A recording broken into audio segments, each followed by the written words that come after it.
누가복음 11장 4절에도 우리를 시험에 들게 하지 마옵시고, 왜 이런 기도를 하게 하신 걸까요? 왜 이런 기도를 저희들에게 가르쳐 주신 걸까요? 누가복음 11장 1절에 보면 이 주기도문을 예수님께 말씀하게 하실 때에 그 요청이 뭐냐면 제자들이 예수님에게 나와서 기도를 가르쳐 달라고 요청한 것입니다. 주여, 세례 요한이 자기 제자들에게 기도를 가르친 것 같이 우리에게도 가르쳐 주옵소서. 그리고 그 응답에 예수님께서 주기도문을 가르쳐 주신 것입니다. 근데 여러분, 이게 얼마나 이상한 일인 줄 아세요? 제자들이 기도할 줄 모르는 줄 아세요? 제자들이 기도의 내용들을 모릅니까? 여러분, 제자들은요, 기도를 아주 잘 아는 자들입니다. 그 이유가 뭐냐면 사도행전 3장에 봐도 베드로와 요한이 성전에 올라갈 때 제9시에 기도할 때 올라가시거든요. 여러분, 유대인들은요, 예루살렘 성전을 향해서 기도할 만한 사람은 제6시, 제9시, 제12시 하루에 3번씩 기도하는 사람들이에요. 그리고 각 가정에 있을 때에 시편을 가지고 낭송하면서 기도할 줄 아는 사람들이에요. 근데 이런 제자들이 기도를 모른다고요? 기도를 알지 못해서 예수님에게 기도를 가르쳐 달라고 그렇게 말씀하신 걸까요? 아닙니다, 여러분. 이 제자들의 마음속에는 제대로 신앙생활 하려면 어떤 기도를 해야 될까요? 제대로 복받고 힘있는 신앙생활, 그래서 자기는 이 세상에 그리스도의 사람으로 살기 위해서 어떤 기도해야 될까요? 질문하는 거예요. 그 질문에 주님이 대답하신 거예요. 그렇게 하기 위해서 시험에 들지 말라, 시험에 들지 않도록 기도해라, 이렇게 말씀하시는 거예요. 왜 시험에 들게 하지 말도록 기도하는 겁니까? 여러분, 믿음이 무너질 만한 시험들이 우리 앞에 있지 않습니까? 그래서 믿음이 무너질 만한 이 세상에 일들이 있을 때에 하나님, 나를 지켜주십시오. 믿음 지켜주십시오. 그래서 그리스도의 백성으로 이 땅 살게 해주십시오. 로메이어라는 신학자가 구약 성경에서부터 신약 성경까지 다 성경을 살펴보고 연구한 결과 그가 딱 내놓는 말이 뭐냐면 이 신구약 성경은 시험의 책이다, 이렇게 딱 얘기했어요. 아니, 왜 신구약 성경은 시험의 책이라고 얘기합니까? 그가 하는 얘기가 이렇습니다. 창세기부터 한번 봐라. 그 에덴 동산 가운데서 선악을 알게 하는 그 나무가 있지 않느냐. 그리고 또 요한계시록 그 마지막 책을 한번 봐라. 그 마지막 책에 특히 요한계시록 11장에 마귀들이 예수 그리스도 믿는 사람들에게 얼마나 많은 잔혹한 시험을 하는지 그 시험의 현장을 한번 봐라. 그래서 이 신구약 성경은 바로 우리들이 매일 살아가는 신앙생활 속에서 이 신구약 성경은 바로 시험의 책이다, 이렇게 얘기하는 거예요. 여러분, 신구약 성경은요, 이게 시험의 책이에요.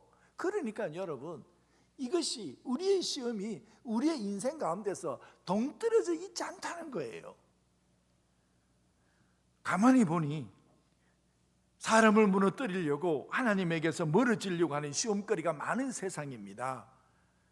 이 세상에서는 나의 믿음이 흔들릴 만한 일들이 많이 있다는 겁니다. 아담 앞에서는 동산 가운데 선악을 알게 하는 나무가 있고, 야곱에게서는 자기 형 에서가 있지 않습니까? 그리고 다윗 앞에서는 사울 왕이 있지 않습니까? 뿐만 아니라 이 다니엘 3장에 보면 다니엘의 친구 사드락 메삭 아벳느고가 지금 그 앞에 신상이 딱 있어요. 그러면서 딱 얘기해요. 너 목숨을 지킬 것인지 안 그러면 하나님을 경배할 것인지 딱 시험거리를 딱 주잖아요. 다니엘서 6장은요, 다니엘 자신에게 지금 세상의 그 권력 앞에, 세상의 권력, 그것을 너 숭배하면서 살아라, 너 하나님 섬기며 살면 너희 목숨을 내놓아라, 이런 얘기 아닙니까? 여러분, 우리 주변을 한번 보세요. 우리 믿음을 지켜내는 데에 시험거리들이 많아요. 어떻게 이 시험거리를 이겨낼 수 있을까요? 도대체 우리에게 시험거리가 뭡니까?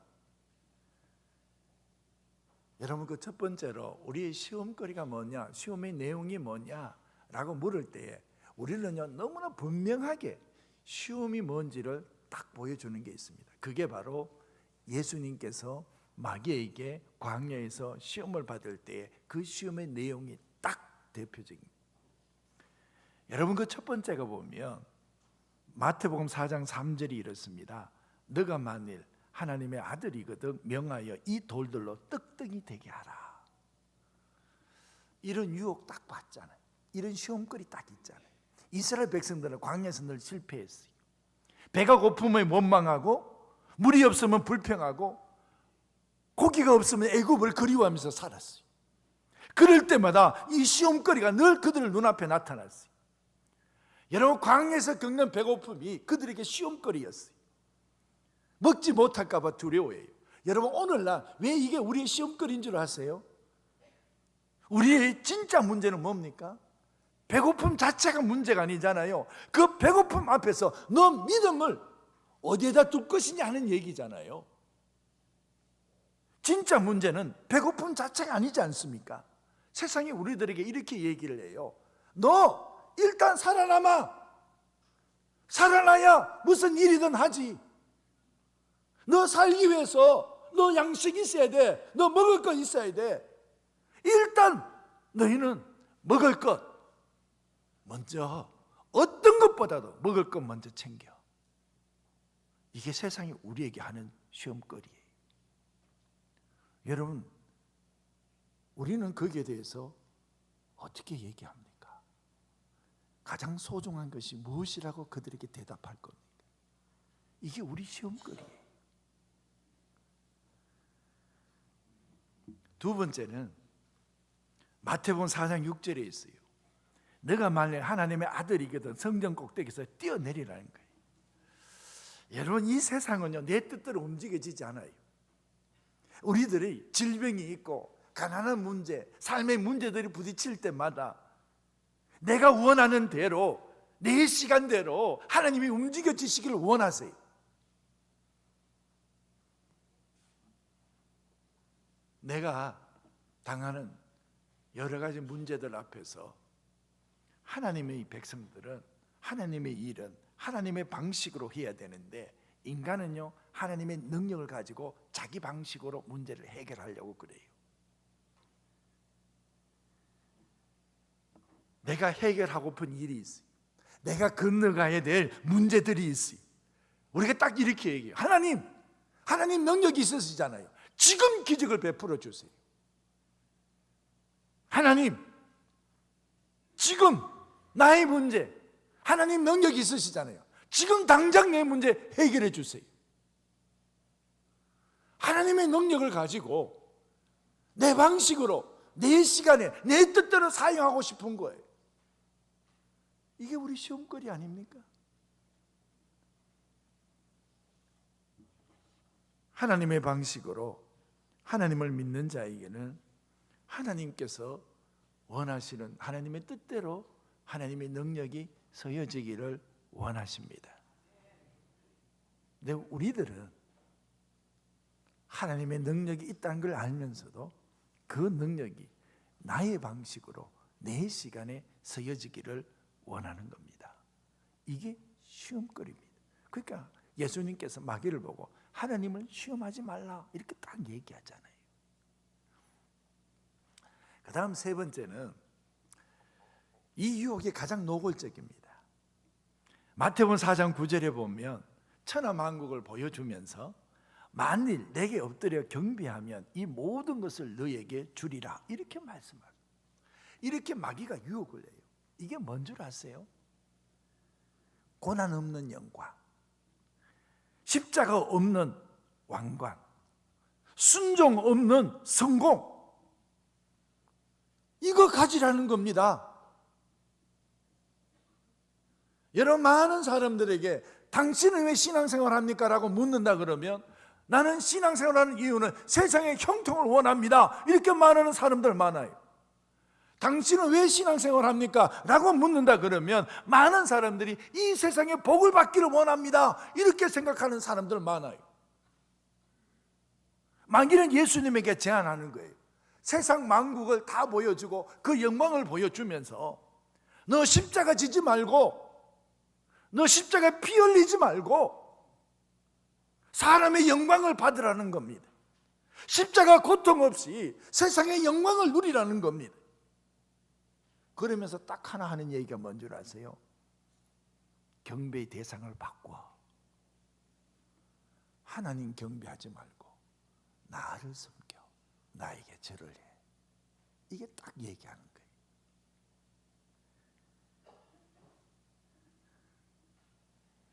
여러분, 두 번째, 우리가 시험에 들었을 때에 나타난 정상들이 있어요. 시험에 빠진 사람들에게 나타나는 공통된 징후가 있어요. 그 첫 번째가 뭐냐 그러면 마음이 쉽게 흔들려요. 그래서 하나님의 말씀이 잘 들리지 않아요. 말씀보다 감정이 앞서져 있잖아요. 그래서 말씀이 옥대에 떨어지지 않아요. 말씀을 듣는데 때로는 은혜를 받지만 그래도 그 떨어지는 그 장소가 어딘 줄 아세요? 그게 길가 아니면 가시떨기에 떨어지는 거예요. 열매가 맺지를 못해요. 여러분, 두 번째, 영적 분별력이 흐려집니다. 감정이 기준이 되고 하나님의 뜻보다는 자기 기분이 기준이 되니까 어떻게 제대로 영적인 분별력이 있겠어요? 그러니 기도가 끊어지고, 기도가 끊기면 시험은 점점 더 깊어지지 않습니까? 죄에 대한 저항력이 사라져요. 죄를 가볍게 여겨요. 영적으로 민감할 때는 이 죄에 대해서 굉장히 민감하게 반응했어요. 그리고 죄를 무겁게 봤어요. 죄를 결코 가볍게 여기지 않았어요. 그런데 죄에 대한 저항력이 약해집니다. 평소에 경계했던 죄가 이제는 서서히 타협하기 시작합니다. 믿음의 자리에서 한 발짝 후퇴하도록 만드는 겁니다. 여러분, 시험에 드는 사람은요, 영적인 분별력이 제대로 잘 안 돼요. 그리고 세 번째는 불평과 원망이 많아집니다. 고린도전서 10장 10절에 보면 광야길을 걷다가 그들 가운데 어떤 사람들이 원망을 하다가 이렇게 나와 있어요. 감사보다도 원망이 먼저 나와요. 사람을 보면 서운한 것이 먼저 나와요. 결국은 하나님까지 원망하게 돼요. 하나님 어디 계세요? 하나님 날 돌봐주시지 않습니까? 라고 하면서 그는 그 삶 속에 원망과 불평이 일어나기 시작해요. 그리고 마지막 네 번째가 뭐냐면 사람에게 쉽게 실족합니다. 사소한 말 그리고 사소한 행동에도 마음이 상한 거예요. 그러면서 이렇게 얘기해요. 너 때문에 내가 마음에 상처받았어. 너 때문에 내가 시험 들었어. 이렇게 얘기해요. 사람에 대해서요 쉽게 실족해요. 여러분, 이런 시험을 방치하면 결국은 영적 후퇴로 이어진다는 겁니다. 그러면 세 번째로 우리는 이 시험을 어떻게 이겨낼 수 있을까요? 여러분, 이길 수 있는 길이 있다는 거예요. 우리가 믿음의 복을 누리면서 이 시험이 오더라도 견뎌내고 그리고 마침내 승리할 수 있는 길이 있다는 겁니다. 여러분, 그 첫 번째가 바로 이것입니다. 깨어서 기도해라. 마태복음 26장 41절에 보면 시험에 들지 않게 깨어서 기도해라. 기도는요, 시험이 온 뒤에만 하는 것이 아니라 시험에 빠지기 전에 먼저 하는 것입니다. 그리고 사람이요 시험에 들잖아요. 근데 여러분, 갑자기 시험에 든 게 아니에요. 여러분, 시험에 든 사람들이 신앙의 여정들을 한번 살펴봐요. 어떤 신앙의 여정들을 지금 걸어가고 있습니까? 실상은 갑자기 시험에 드는 것이 아니에요. 그들이 지금까지 살아오면서 시험에 든 사람은요, 기도하는 순간을 많이 놓친 거예요. 기도하는 시간이요, 점점 더 줄어든 사람이. 그리고 여러분, 영적인 긴장이 풀어지고, 그래서 기도하는 그 놓친 시간들이 쌓여지고요, 영적인 긴장감이 풀어지는 그 사람들이 쌓여지는 거예요. 그래서 쌓여지고 또 쌓여지다 보니까 그것은 어떤 시간과 어떤 사건 속에서 일어나면 그냥 시험에 드는 거예요. 하루아침에 드는 게 아니에요. 갑자기 드는 게 아니에요. 그동안 놓쳐버린 기도의 시간, 그리고 영적으로 풀려진 그 시간들을 생각해 보면 이게 하루아침에 일어난 게 아니라는 거예요. 점점 더 쌓여온 거예요. 그래서 저희들은 깨어서 기도해라. 이게 시험을 이기는 길이에요. 예수님께서 겟세마네 동산에서 기도하셨어요. 제자들은 잠들었습니다. 그날 밤 누가 승리했고 누가 무너졌습니까? 기도하신 예수님은 십자가를 감당하셨고, 잠든 제자들은 시험 앞에 그들은 도망쳤고, 그리고 그들은 무너졌지 않습니까? 이게 하루아침에 일어난 일이라고요? 아닙니다, 여러분. 예수님께서 이렇게 겟세마네 동산에서 기도하시는 것은 이게 처음 있는 일이 아니에요. 마태복음 14장에 보면 예수님께서 오병이의 기적의 역사를 일으켰어요. 많은 사람들이 그를 주목하기 시작했어요. 그때 마태복음 14장 23절에 보면 자기의 온 모든 무리를 보내시고 난 이후에 기도하러 따로 산에 올라가십니다. 여러분, 이것은요, 마가복음 6장 46절에도 나옵니다. 기도하러 산으로 가십니다. 예수님께서는 그 모든 세상의 영광을 취할 때에 취하지 아니하고 하나님 앞에 기도하러 산으로 가신 거예요. 혼자 기도하러 기도의 시간 가진 거예요. 그 기도의 시간이 쌓이고 또 쌓여지는 거예요. 그런데 여러분, 제자들은요, 성경 속을 쭉 이렇게 살펴봐도 그들이 따로 시간을 내어서 기도했더라, 이런 구절은요, 한 군데도 없어요. 그러니 시험이 오니까 계속 시험에 드는 거. 기도는 문제를 해결할 수 있는 수단이기 이전에 시험 앞에서 나를 지켜내는 영적인 호흡인 줄로 믿습니다. 기도하는 사람은 시험이 와도 바로 무너지지 않습니다. 왜냐고요? 기도하는 사람이 왜 무너지지 않습니까? 여러분, 기도는요, 하나님과 연결된 것입니다. 그러니 기도한 사람은 하나님과 연결되어 있기 때문에 그가 어떻게 무너지겠습니까? 그렇지 않습니다, 여러분. 그리고 두 번째, 시험을 이기는 길은 피해야 될 시험은요, 피해야 됩니다. 모든 시험을 내가 정면 돌파하겠다, 이것은요, 온전한 믿음 아니에요. 유혹은요, 피하고 도망가는 거예요. 그게 이기는 길이에요. 디모데후서 2장 22절에 보면 너는 청년의 정욕을 피하고, 이렇게 나와 있어요. 그리고 고린도전서 6장 18절에 보면 음행을 피하라, 이렇게 나와 있어요.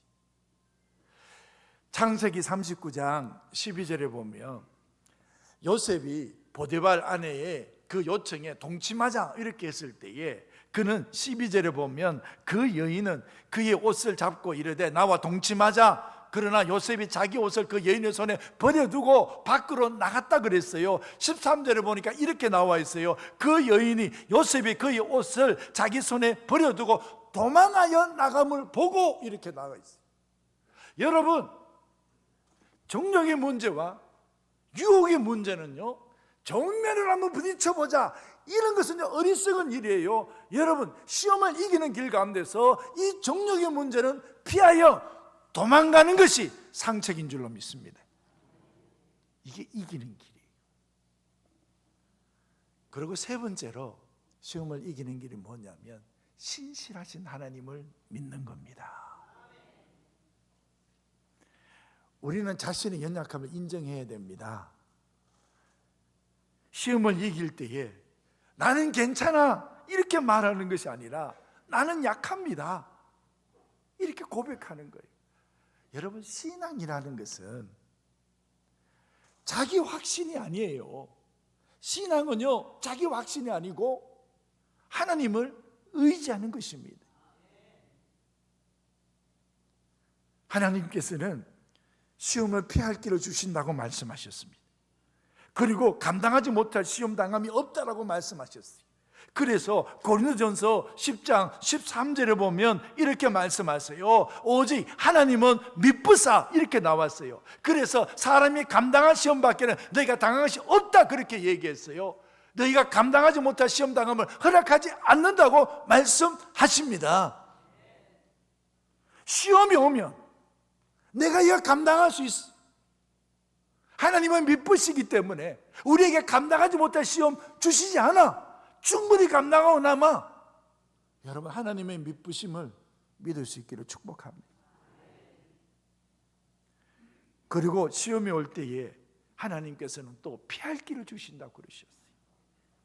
하나님께서는 이 피할 길은 막다른 골목 같아도 출구가 있도록 만들어내신다는 겁니다. 그래서 피할 길은 에크바시스라는 이 뜻은요, 탈출구가 있다는 거예요. 피난할 길이 있다는 겁니다. 출구가 있다는 것입니다. 이 이야기는 시험이 올 때에 하나님께서는 방치하지 않으신다는 겁니다. 시험은 오지만 반드시 피할 길도 함께 주신다는 것입니다. 감당할 수 없는 시험을 허락하지 아니하시고 시험 당할 점에 피할 길을 주신다는 것입니다. 그래서 우리가 시험 중에 붙들어야 될 것은 뭐냐면 내 의지를 붙드는 것이 아니라 하나님의 신실하심을 붙드는 것입니다. 요셉이 형들에게 의해서 종으로 팔려갔어요. 요셉이 형들에 의해서 종으로 팔려갈 때에 아무도 그를 두고 하나님께서 너를 버리셔서 이렇게 말하지 않아요. 요셉이 억울한 일 때문에 감옥에 갇혔어요. 그런 요셉을 보면서 아무도 요셉 너에게는 하나님의 복이 없어 이렇게 말하지 않아요. 여러분, 누가 요셉 보고 형들에 의해서 팔려가고 끌려가고 그리고 애굽 땅에서 그렇게 종살이하고 그렇게 살아갈 때 하나님 너 버리신 거야 이렇게 말하지 않아요. 왜요? 요셉이 그렇게 생각하지 않았어요. 믿는 바가 뭡니까? 하나님은 미쁘시도다. 미쁘시다는 이 뜻은요, 피스토스라는 이 뜻은 하나님께서 약속하신 것을 반드시 지키신다는 겁니다. 그리고 하나님의 백성의 인생을요, 하나님께서는요 반드시 돌보아 주신다는 것입니다. 이게 미쁘시다는 뜻이에요. 오직 하나님은 미쁘시도다. 하나님의 선하심을 믿으십시오. 선하신 하나님께서는 주의 선한 뜻을 반드시 이루십니다. 내가 미쁜 것이 아니라 하나님이 미쁘신 것입니다. 내 의지가 완전한 것이 아니라 하나님의 손이 신실하신 것입니다. 시험을 이기는 사람은 자신의 결심보다 하나님의 신실하심을 더 붙드는 것입니다. 주님, 저는 흔들립니다. 그러나 주님은 흔들리지 않습니다. 저는 약합니다. 그러나 주님은 강하십니다.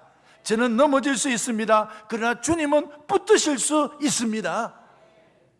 그래서 시험을 이기는 것입니다. 그래서 시험을 이기는 사람은 더 큰 믿음을 소유할 수 있는 은혜를 주십니다. 야고보서 1장 2절 3절에 하시는 말씀이 이겁니다. 너희가 여러 가지 시험을 당하거든 온전히 기쁘게 여기라. 3절이 뭡니까?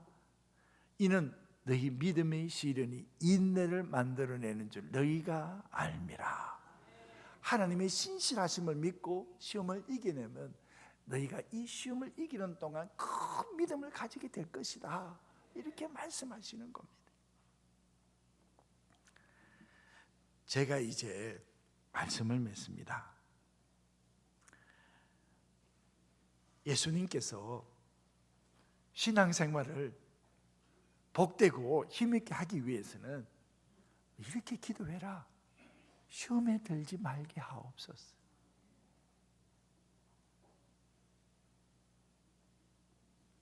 왜 시험에 들게 하지 마옵소서? 이렇게 기도하는 겁니까?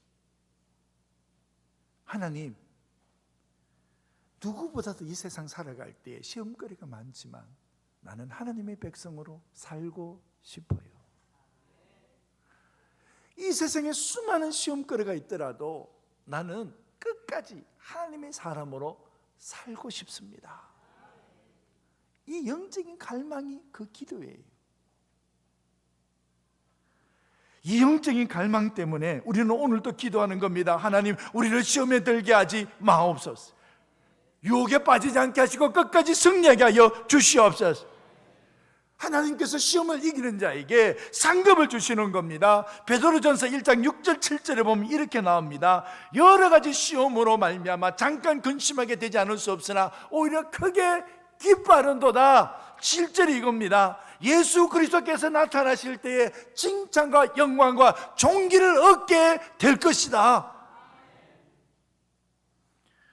시험을 이기는 자에게 하나님께서 너는 내 보좌에 함께 있을 것이다. 이 주의 영광의 자리에 시험을 이김으로 우리가 믿음으로 굳건하게 서 있을 수 있기를 주의 이름으로 축복합니다. 기도하겠습니다. 하나님 아버지, 저희들에게 시험을 이겨 생명의 멸류관 얻고 주님의 보좌에 함께 앉아 주의 영광을 누리는 하나님의 백성들 되게 하옵소서. 예수님의 이름으로 기도합나이다. 아멘.